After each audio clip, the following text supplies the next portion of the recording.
On the flight deck, it is loud. Standing next to a fighter jet taking off, you can feel it in your whole body. I mean, we're given helmets with goggles and, giant industrial earmuffs, and it still is loud. It completely permeates through you.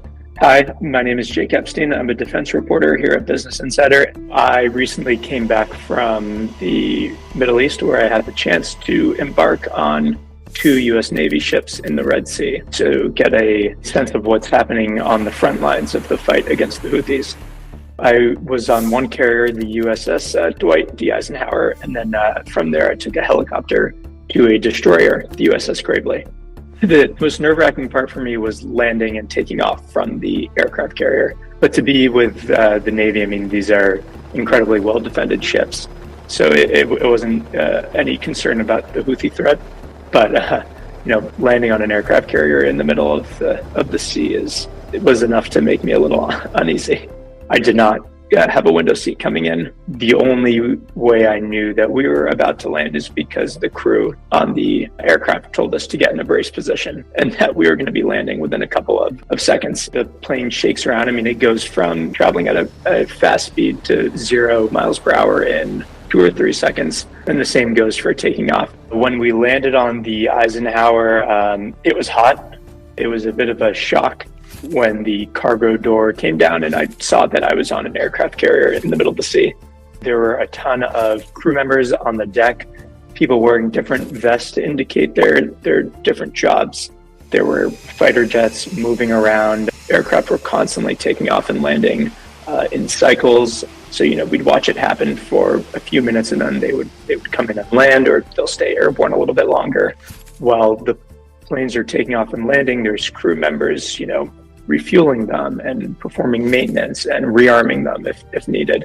So there's just a lot happening all the time. The commander of the strike group that the Eisenhower is a part of said that they were launching aircraft every hour to hour and a half. So it is very, it's very constant. I was running on adrenaline the whole time, not really sleeping a lot. There was obviously places to sleep and shower and rest for a second. I mean, there's a ship store. From the outside looking in, it might seem a little bit chaotic, but it's obviously very orderly because everything works so seamlessly. The Eisenhower, as an aircraft carrier, is a floating city, for a lack of a better term. The carrier has more than 5,000 sailors that are basically, calling it home during the current deployment. The Gravely is a destroyer. It was smaller, a couple hundred sailors.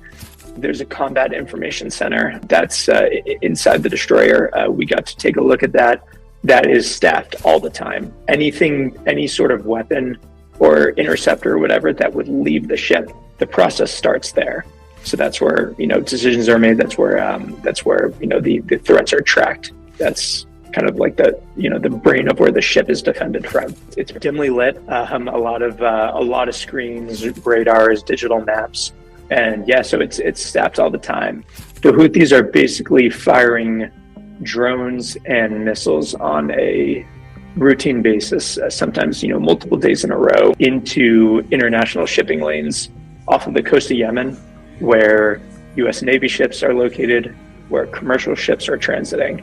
The Houthis have said repeatedly that their actions are directly a result of Israel's ground invasion of Gaza. However, you'll see U.S. officials are pushing back on this quite often because the ships that are under attack and are not necessarily connected to Israel. In early January, there was a pretty large-scale attack by the Houthis. Since then, there's been several rounds of coordinated airstrikes between the U.S. and the U.K. on Houthi sites across Yemen, targeting air defenses and weapon storage facilities and radars and stuff like that. The U.S. has also been conducting preemptive strikes, they'll say self-defense strikes, on a routine basis. The idea is to take out Houthi drones and missiles before they can even launch. So the U.S. military will say that it has identified, a drone or a missile that is loaded or, prepared to launch or ready to launch against international shipping lanes and poses an imminent threat.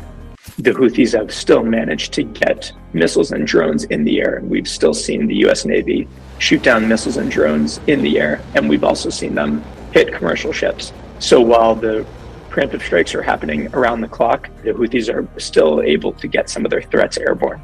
The anti-ship ballistic missile threat, this is obviously a new threat that we've seen in a conflict theater, because this is the first time that the U.S. Navy has engaged with these threats. It is learning a lot from these interceptions, basically, gathering information about its weapon system and learning, that the systems that, have been tested and are performing as they would hope, because, we've seen the Navy shoot them down. So yeah, it's definitely a very serious threat in the Red Sea and the Gulf of Aden, but it's something that the U.S. Navy is paying close attention to, because this could be a continuous problem down the line should the U.S. ever go to war with China.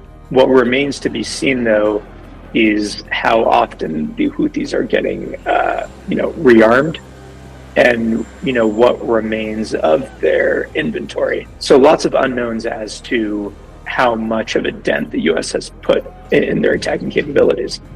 From the Navy's perspective, you've had people say repeatedly, "We'll be here as long as the president needs. We'll be here as long as we need to be," until the Houthis stop.